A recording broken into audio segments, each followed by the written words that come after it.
Hi viewers, welcome to our channel. కూటమి ప్రభుత్వం మనకు తెలిసే రీసెంట్‌గా తల్లికి వందనం కూడా అమల్లోకి తీసుకొచ్చేసింది. చాలామంది అందరిలో దాదాపు ఫ్యామిలీస్‌కి ఎవరైతే ఎక్కువ పిల్లలున్నారో, పిల్లలున్న ఫ్యామిలీస్‌కి అందరికి కూడా డబ్బులైతే వాళ్ళ అకౌంట్‌లో జమ అవ్వడం చూసాము. అయితే ఇక్కడ ఒక ఇంట్రెస్టింగ్ ఫ్యాక్ట్ ఏంటంటే పిల్లలు ఎక్కువగా ఉంటే ఎక్కువగా డబ్బులొస్తాయి అని ఒక ఫ్యాక్ట్ పైన ఇప్పుడు ఒక చర్చ జరుగుతుంది. అంటే గతంలో కూడా చంద్రబాబు నాయుడు గారు పిల్లలు ఎక్కువ మందిని కనండి, ఇప్పుడు జనాభా పెరుగుదల అవసరం అంటూ కూడా మాట్లాడడం చూసాం. సో దీన్ని డెవలప్ చేసేందుకు కూడా చంద్రబాబు నాయుడు గారు ఈ పథకాన్ని తీసుకొచ్చారా అన్న చర్చ కూడా జరుగుతుంది. ఇప్పుడు దీనిపైన డిస్కషన్‌కి ప్రెజెంట్ మనతో పాటు సీనియర్ జర్నలిస్ట్ అరవింద్ కొల్లి గారు ఉన్నారు. వారిని అడిగి తెలుసుకునే ప్రయత్నం అయితే చేద్దాం. సార్ నమస్కారం. నమస్కారం. అంటే సార్, ఏపీలో జనాభా పెరుగుదల కావాలి అని చెప్పి చంద్రబాబు నాయుడు గారు కూడా ఆ మధ్య అనౌన్స్ చేయడం చూసాం. పిల్లల్ని ఎక్కువ మంది కనండి అని కూడా పిలుపునిచ్చారు. అక్కడ తమిళనాడులో కూడా ఇదే పరిస్థితి.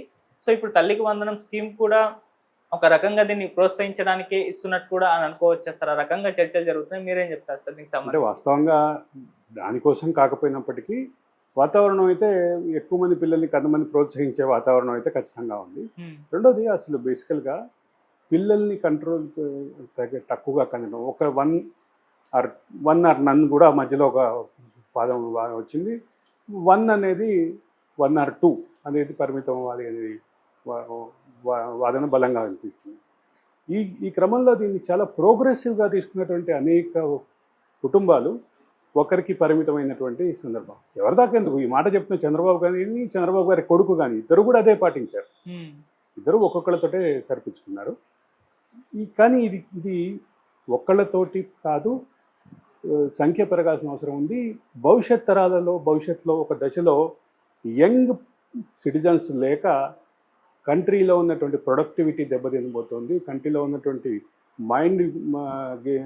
మైండ్ వాడాల్సినటువంటి అంశాలు ఏదైతే ఉన్నాయో, అంటే ముఖ్యంగా బుద్ధిజీవులు కూడా తగ్గిపోతారు అనేటటువంటి పరిస్థితి. యువ బుద్ధిజీవులు తగ్గిపోతారు అనేటువంటి వాదన బలంగా వచ్చింది. అంటే ఒక మాటలో చెప్పాలంటే శ్రీశ్రీ చెప్పినట్లుగా ఉక్కు నరాలు, బలమైనటువంటి కండలు ఉన్నటువంటి జనరేషన్ ఉండదు. బుద్ధిజీవులు అయినటువంటి జనరేషన్ కూడా వయసు మీద పడిన కారణంగా వాళ్ళు కూడా ఎక్కువగా ఆలోచించలేనటువంటి పరిస్థితి వస్తుంది.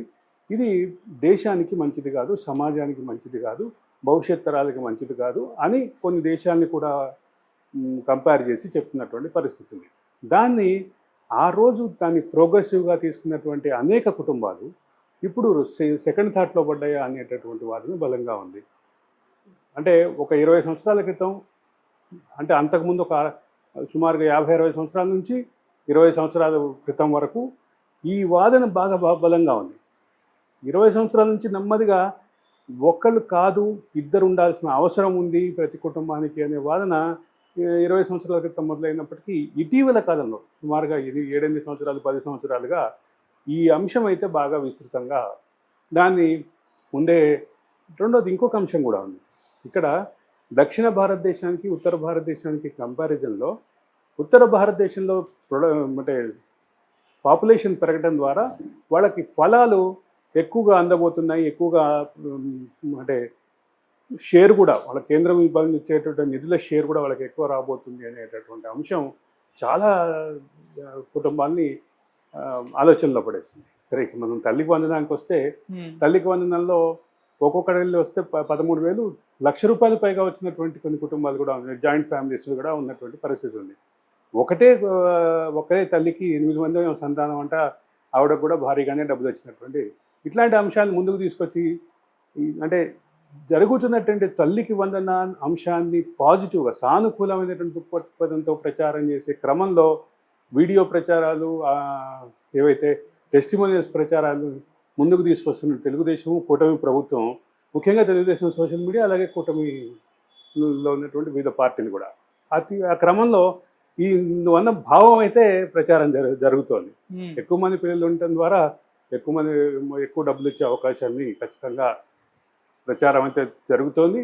జరిగే క్రమంలో అది దీనికోసమే అమలు జరుగుతుందా అంటే అమలు జరగటానికి ఇది ఒక బై ప్రోడక్ట్గా చెప్పాలి. సో ఇది రీజన్ అంటే పర్టికులర్గా జనాభా పెరుగుదల గురించి అక్కడ స్టాలిన్ కూడా పలుమార్లు చెప్పారు. ఇక్కడ ఇప్పుడు ఏపీలో చంద్రబాబు నాయుడు గారు చెప్పారు. అంటే పర్టికులర్ రీజన్ ఉంటుంది. ఒకటి, కుటుంబ నియంత్రణ అనే కాన్సెప్ట్ అనే స్లోగన్ని కేంద్ర ప్రభుత్వం ఇచ్చినప్పుడు ప్లానింగ్ కమిషన్, అప్పుడు ప్రణాళికా సంఘం ఉండేది, ప్రణాళికా సంఘం ఇచ్చినప్పుడు దాన్ని